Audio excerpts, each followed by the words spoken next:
One of the greatest things about these Beerumentary series and the beer community in general is the amazing people you get to meet. On Sunday, we got to meet some amazing guys, the three amazing people behind Fork River. I'm glad to say that I can hopefully count them among my beer community friends. And I mean, that's the reason for this, right? The people you can meet, the relationships you can form, and the experiences you can have through great beer, and the people that love great beer. So, with no further ado, here is my interview with the guys and the tour of their brewery that will be opening soon. The first part of this segment was the get to know you video, so you could get to know them better, find out what they're all about in that video. And you do have the two beers that we've reviewed that are their two safe beers, but still craft beers at the same time. Thank you guys. Hopefully you enjoy this segment. We're here Bye. at Fork River in London, Ontario with Dave three. Yeah. Andrew Peters. Steve Nazarian. So these are the three members behind the brewery. First off, what made you decide to open a brewery? Well, I mean, for me personally, I've been brewing close to 10 years. Love craft beer, love the experience. I think I love brewing beer as much as drinking beer, although they're pretty close. And it was, high time. I think it's been 15 years since London's actually had an operational craft brewery, and people keep asking why isn't there one? And no good reason. So I figured it's high time we just do it. And Steve, Andrew, and myself got together and just started figuring out how to make it happen. So, yeah. Alrighty, how many brands of beer are you going to have at launch? Launch, we have our Capital Blonde Ale, which is a sessionable blonde hybrid pale ale with some definite late wort hopping to kind of give some citrusy aromatics to it. Easy drinking beer. And we also have our Riptide Pale Ale, which is a rye pale ale, which has some crystal malts, the rye malt in it, some English amber malt, and definitely a bit more hopping to make it really an American pale ale, and as well some seasonals. So we'll be definitely playing around with mixing it up on seasonals, and we have our yet to be announced spring seasonal. Are you going to be just doing growlers and draft, or is there an idea for bottling or canning? You guys. Yeah, definitely. I don't want to talk all the time. So I get accused of that. So. Yeah, definitely. I mean, our focus is going to be on draft at the start, but we have our retail area where we'll be selling our bottled beer and growlers. So we will be bottling. We don't have that the capacity to bottle extensively, but we'll be able to support our retail area here at least to start, and then hopefully as demand increases, then we scale that up quickly. So your distribution, you're hoping for just licensees and consumers coming in the door? Yeah, and then pretty soon after that, hoping to get into the LCBO. But that'll be once we ramp up the bottling. Yeah, get our production going, get our bottling going, get comfortable, and then we can expand as the demand is there. Yeah, I mean, there's that lag in getting into the LCBO, getting through their processes, so we have time to work things out and figure out where our bottlenecks are, and move forward with that. So we'll get there. So as you can probably tell on video, brewery not quite done yet. When are you hoping to be done?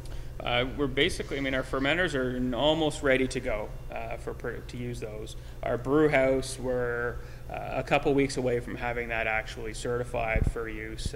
We have to get the appropriate Ontario inspectors to come in to make sure we're doing everything we said we had done, and get the last of the gas lines, burners, exhaust, everything hooked up. So we're hoping to basically be brewing in roughly a couple weeks or a little longer, depending on how the certification goes. Our licensing is more or less in place, should fall into that timeline. And we start brewing, and then 3 weeks or so later, we're packaging beer. If it's what we want it to be, and it's where we need it to be, then we'll be packaging the beer and we'll be getting it out in the market. So, looking around.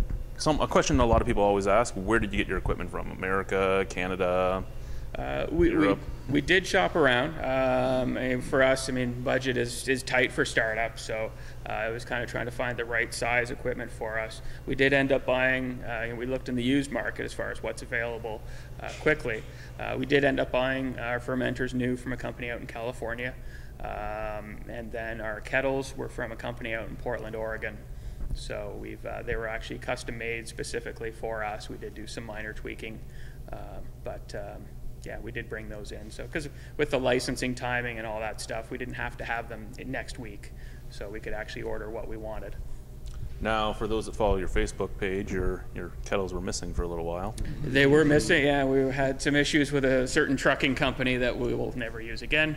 But yeah, they were in Toronto, so they weren't actually in London, kind of thing. But they did get here eventually, and everything was fine. Yeah, so we heard about a lot of delays of snowstorms and traffic, London traffic. Yeah, London traffic. Yeah. Well, I just need mean across the country and stuff. Yeah, who knows what stories were valid and not? But they finally got here, and they didn't significantly delay. Everything kind of came together at the right time in the end. So. So it kind of worked out. We're happy they're here. So. We're very happy. And they're nice and shiny. Mm-hmm. Yeah, those ones are shiny. Okay. Again, another thing from your Facebook page that I'd like to look at some point today is your homemade keg washer. Mm-hmm. Yeah. Because I was impressed with that. Okay, cool. Yeah. I guess we're kind of trying to leverage all of our experience. I'm an engineer. I come out of automotive and some beverage equipment, R&D companies and stuff. And we don't have a ton of money. So we kind of have to at least use our experience and everything to our advantage. And so it's like, well, we need a keg washer. So how much is that going to cost? Can't afford it. Are there any used ones out there? Not really. Can't afford it. So make it. So. Good day, everybody. We're still here at Fork River. We're going to take a little tour of the property. So where are we right now? We are in the tasting front sort of retail tasting area, which as you can see isn't completely set up, but we have a draft tower which is not actually hooked up to anything yet, but will be soon. So people can come in, sample the beer, meet us, talk to us, see the brewery, come into the brewery, and ideally take away some beer, bottles and growlers to take home. Mm-hmm. Alrighty. Yeah. So this is our office. We'll have a Keyser here to support the tasting room through the wall, so we'll just run a trunk line through. Having two scientists on board, of course, we're going to have to set up a quality lab here. So that was one of the first things we did, was get our lab set up so we can monitor different aspects of the brewing process as we're going along. Our incubator to test for wort contamination. Otherwise, just our office.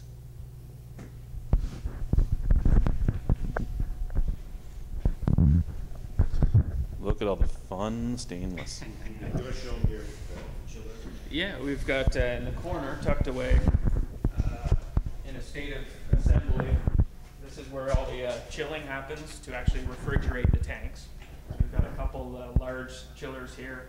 The temperature controls on the wall, which are all hooked up to the tanks, to actually monitor the tank temperature and control pumping coolant through the jackets of the tanks to keep the beer at the proper temperature.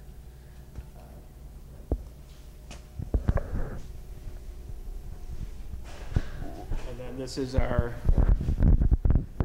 brewing space, where we've actually redone the floor to add in proper drainage so we can clean things up easily and maintain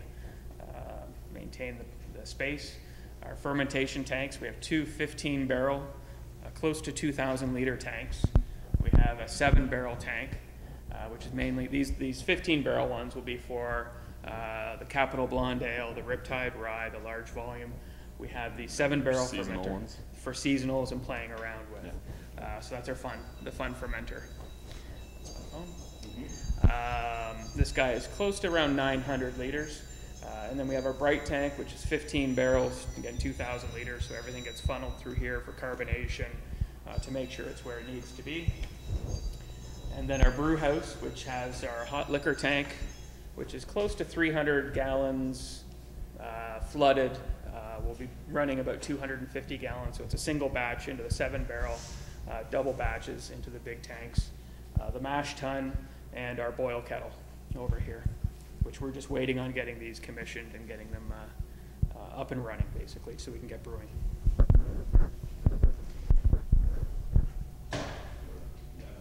Brew house control and our pump control panel, another item Dave has fabricated. transfer pumps and pumps for chillings, our wort chiller, our counterflow chiller with nice big thermometer on there for transfer into the tanks after the boil kettle. And cleaning as well. I use the one pump is specifically for cleaning. So, and our keg washer, which Yes. we understand there's some interest in our keg washer.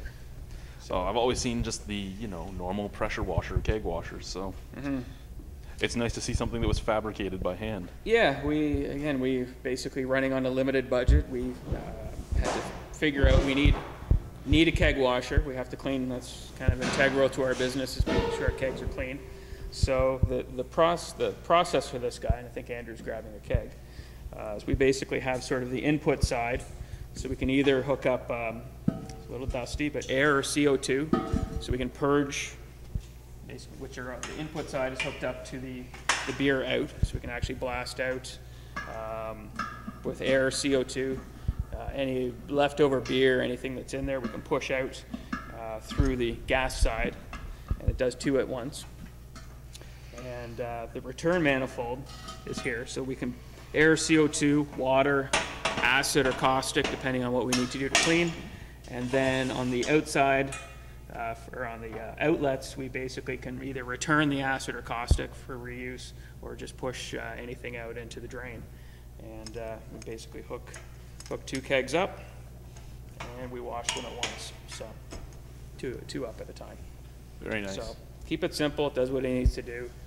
Fits our budget. And down the road, we could potentially automate it if we want to, but for now, it's quick, it's cheap, it works. Couple valves. We use our pumps. So we have to use the pumps basically to push the acid or caustic through. Now, are you going to be using anything for filtration? At this point, no. We're basically unfiltered, unpasteurized beer, so it's time and temperature. So all of our pilot test batches have been run without any filtration or finning agents or anything. So Yeah, the only filtration is the our water we do filter our water. before the hot lift. Yeah, so we need to strip the chlorine and any sediment or any of that stuff out. So And you do have a fair deal of space to expand if you really want to. yeah, we've left. Ideally, I mean, we've left the brew house is not our bottleneck. We're only using that 1.5 times a week on average. The idea is that we can expand out with extra tanks on our pad, which is quite a bit larger than we're using right now. So we add extra fermentation and bright tank capacity, and we expand our capacity. So. And we were talking about bottling before as well, so you'd be thinking about putting a bottling line or one of the single or triple bottlers in at some point? Yeah, either some of the HDP, the single, triple, quad, bottle filler, cat crowners are a great option. You know, there's different options for a Maheen or something like that as well. For now, we're basically running 2 single bottling stations. So again, that's why we're focusing on the bottle sales directly here and not outside of here. Yeah, that would suck to think of outside of here. So I'm already scared with receiving skids of bottles and having to run them through that. But So we got a couple of manual bottle filters over there. In the corner, we'll have that's our mill, which will have augered up to come over and drop the crushed grain into the mash tun. So we do have some Firkins to play around with some cask beer. 'Cause we have a couple good bars around town that are doing cask ale. So pretty excited to play with that.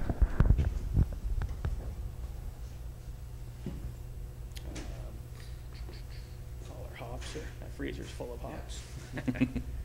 And your floor over there is full of malt. Yeah, exactly. That's right. So, yeah. Before our cold room, a pretty decent sized cold room. It used to be split between a freezer and a fridge, and we'll just run it once as one large. It was actually the receiving fridge at Zellers in Etobicoke. Yeah.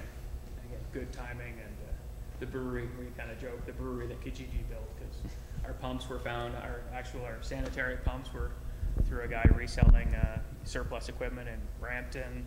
Yeah. The cold room, the bar, Our grain auger, our grain mill. auger, the mill. No, the mill was Pro Brewer. Oh, the mill was probably. Yeah. Oh, we looked at ones on. We looked at some on Kijiji, so our little lift truck.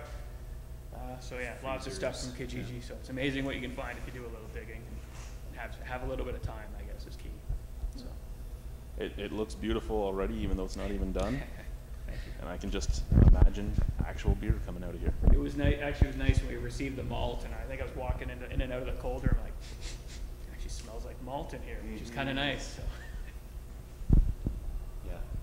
Yeah, we'll get things finished, tidied up. We'll get everything commissioned, and we're so excited to get going. Well, I'm excited as well. I might be sending my father-in-law over here quite often. Sounds good. Thank you.